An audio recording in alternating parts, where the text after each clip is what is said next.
အားလုံးပဲမင်္ဂလာနံနက်ခင်းပါဒီနေ့ကျွန်တော်နေတိုင်းဒီပါကြားနေရတဲ့နာမည်ကြီးနှစ်ခုအကြောင်းပြောချင်ပါတယ်ဒိုနယ်ထရမ့်နဲ့အိန္ဒိယပါတချို့ကတော့ဂျက်မင်းပါလို့နိုင်ငံရေးအကြောင်းပြောနေတာလဲလို့ထင်နိုင်တယ်မဟုတ်ပါဘူးတကယ်ချင်းတော့ကျွန်တော်နိုင်ငံရေးကိုညှင်းခုန်ဖို့ဒီကိုလာတာမဟုတ်ပါဘူးကျွန်တော်ပြောချင်တာကအခွင့်အရေးအကြောင်းပါဘာလို့လဲဆိုတော့နိုင်ငံကြီးတွေညှင်းခုန်ကြတဲ့အခါကုန်းသွေးရေးသဘောတူညီရေးတွေပြက်ပြဲတဲ့အခါခေါင်းဆောင်တွေသဘောမတူတဲ့အခါစိတ်ဝင်စားစရာကောင်းတဲ့အရာတခုဖြစ်လာပါတယ်။လူတိုင်းကပြဿနာအကြောင်းပြောကြတယ်။အခွင့်အရေးကိုရှာဖွေသူကတော့အနည်းစုပါ။အဲ့ဒီအခွင့်အရေးကိုမြင်တဲ့သူတွေကအောင်မြင်ကြပါတယ်။အခုဆိုရင်အမေရိကန်နဲ့အိန္ဒိယတို့ကြားမှာအငင်းပွားမှုတွေရှိနေပါတယ်။အခွန်အတုပ်တွေ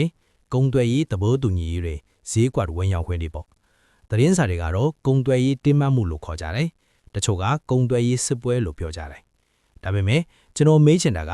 စစ်ပွဲဆိုတာအငြင်းတိုင်းဘေးအန္တရာယ်တစ်ခုလားဒါမှမဟုတ်တကားပေါက်တစ်ခုဖြစ်နိုင်လားဆိုတာပါအမေရိကန်ကအိန္ဒိယကိုငါတို့တရားမျှတတဲ့ကုန်သွယ်ရေးကိုလိုချင်တယ်ငါတို့ကုမ္ပဏီတွေအတွက်ပိုကောင်းတဲ့ဈေးကွက်ဝင်ရောက်ခွင့်လိုချင်တယ်အခွန်တွေကိုရှော့ချချင်တယ်လို့ပြောပါတယ်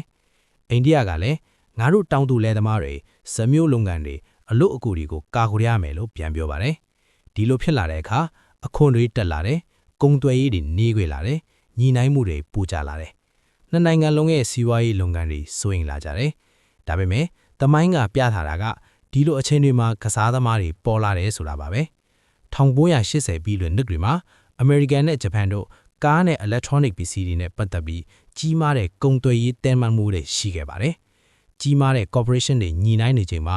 နောက်ခံမှာတော့ပေးသွင်းဒီကလေးတွေအမတ်အစဉ်တစ်တွေတိတ်တိတ်စစ်စစ်ပေါ်ထွက်ခဲ့ပါတယ်။နောက်ဆုံးအခြေအနေတွေတည်ငြိမ်သွားတဲ့အခါသူတို့တွေကအများစုကဖြစ်မနိုင်ဘူးထင်ရတဲ့နေရာတွေကိုရောက်ရှိခဲ့ပါတယ်။ကျွန်တော်အာလီဘာဘာကိုစလုပ်တော့လဲပြီးပြည်စုံတဲ့အခြေအနေတွေကိုစောင့်ဖို့အချိန်မရှိခဲ့ဘူး။တရုတ်အင်တာနက်ဈေးကွက်ကမတည်ငြိမ်ဘူး။မူဝါဒတွေပြောင်းလဲနေတယ်။နိုင်ငံခြားကုမ္ပဏီကြီးတွေဝင်လာနေတယ်။လူတွေကစောင့်ပါစီးကားနေရှင်းလင်းလာတဲ့အထိစောင့်ပါ။ဒါပေမဲ့စောင့်နေရင်အခွင့်အရေးကိုတခြားသူတယောက်ကယူသွားလိမ့်မယ်။မိုးမုန်တိုင်းပြီးဆုံးဖို့စောင့်နေရင်တက်တန်လို့လွတ်သွားလိမ့်မယ်။ဒီနေ့ရဲ့ကုံသွေးရေးတင်မှတ်မှုကမိုးမုန်တိုင်းလို့ပါပဲလူအများစုကပုံနေမယ်အ ਨੇ စုကတော့အပြင်းထွက်ပြီးတက်တန်ကိုပိုင်ဆိုင်မယ်ကုန်းသွဲယူမိထွက်ကြီးတွေညင်းခုန်ကြတဲ့အခါကုန်ပစ္စည်းစီးစင်းတွေစုပ်တန်းတတ်တယ်ဒါပေမဲ့လူတွေကဝယ်စားနေရတာမဆက်သွားပါဘူးအစားထိုးပေးတဲ့လူတွေလမ်းကြောင်းတွေပေါ်လာတတ်တယ်မိခုံးကမင်းကအဲ့ဒီတဲကတယောက်ဖြစ်မလားဆိုတာပါပဲကုမ္ပဏီကြီးတွေနိုင်ငံရေးနဲ့ပိတ်မိခြင်းမှာသူတို့ကဖြည်းဖြည်းလှုပ်ရှားတယ်ဒါကမင်းရဲ့တလားအမြန်လှုပ်ရှားဖို့အခွင့်အရေးပါပြဿနာတစ်ခုလုံးကိုမဖြေရှင်းရပါဘူးတေးသေးလေးအပိုင်းတစ်ခုကိုပဲပိုးကောင်းအောင်လုပ်နိုင်ခဲ့ရင်လုံလောက်ပါတယ်အကြက်ကဲတွေကအန်ဒီရဲ့တစ်ခုသားမဟုတ်ပါဘူးအခွင့်အရေးလည်းဖြစ်နိုင်တယ်